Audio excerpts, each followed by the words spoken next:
MT9LT2 seminar on transformation of exponential functions.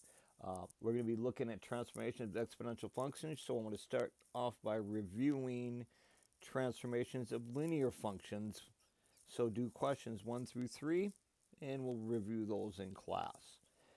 When we look at, come on, show up, there we go. Here we have a half pipe. For snowboarders, notice both sides can be thought of as exponential functions. We would graph those. And so in other words, one is really a reflection of the other. So that's the transformation is going to be looking at today. We're going to be transforming exponential functions. First off, when we have an exponential function and you add something to it or subtract something to it, you're going to move your asymptote up or down. And we can show this. Let's get rid of all this other stuff that I got open. We can show this on Desmos. Let's do a very basic function. Like y equals 2 to the x.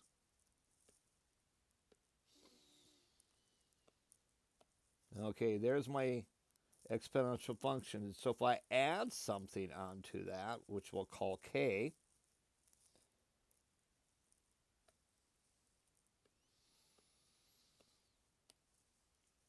and let me get out of the exponent, and we'll go say plus k. That'll be my slider.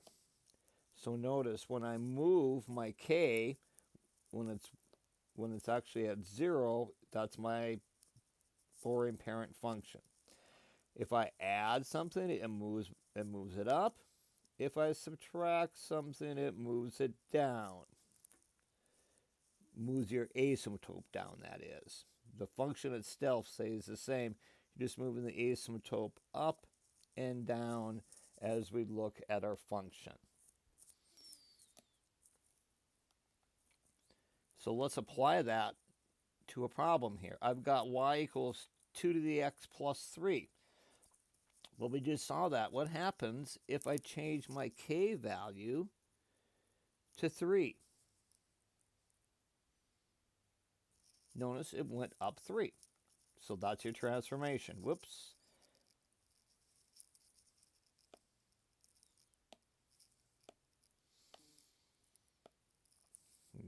That's essentially what you're doing. Now, if you have an exponent, like b to the x minus h, that's your horizontal transformation. So it's going to move my graph left and right. So let's show you what that looks like. So once again, I'm going to make a third one here. I'm going to shut my vertical one off, and I'm going to do, I need my function page. How do I get back here? Is that, there we go. So I'm going to go y equals 2 to the x. I'm going to make it a boring function again. But I'm going to go x minus h. And then I'll add a slider there. And once again, there's my boring function. Now notice if I make x bigger, it's actually moving my graph left and right. Whoops, no it's not, because I didn't type it in right. Sorry about that. There we go.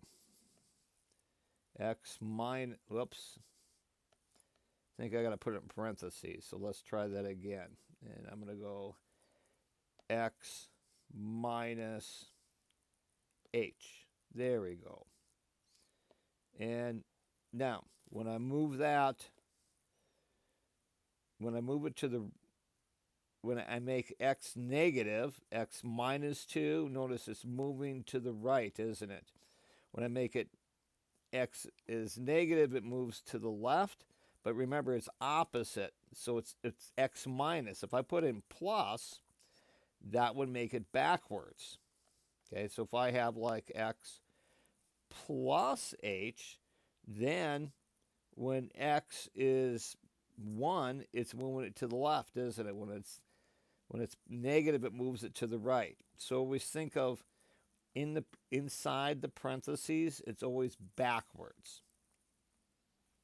So when I have something like this, I think it's x minus h, or it's the opposite of h. That will give me what direction I've noticed. H has to be in the exponent to move it left and right. Excuse me. So when I have 3x plus 1, that's actually x minus a negative 1. X minus a negative 1, I'm going to move that to the left 1. You can see that on my graph. So if I make it x plus 1 on my graph, which is the same thing as x minus a negative 1, notice my line got moved to the left there. Kind of hard to see that. Whoops. It's not staying at 1 for me. There we go. So I'm moving it to the left. Okay, so on my grid, if I've got, here we have 2 transformations of 1/2 to the x. Notice, first off, my asymptote gets moved down 4. So I'm going to move it down 4. And then x minus 2, I'm going to move it to the right because it's x minus 2. So it gets moved, horizontally shifted to the right 2. And that's what's going on. Okay, let's say I have this graph. What is going on? Notice my asymptote is not changing, is it? So there's no vertical shift there at all, is there? However, if I pick a point here, notice I'm going to the right 1, 2, 3.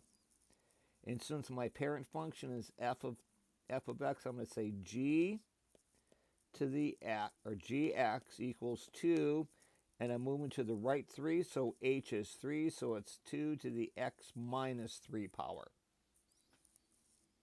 And there are your transformations, horizontal and vertical.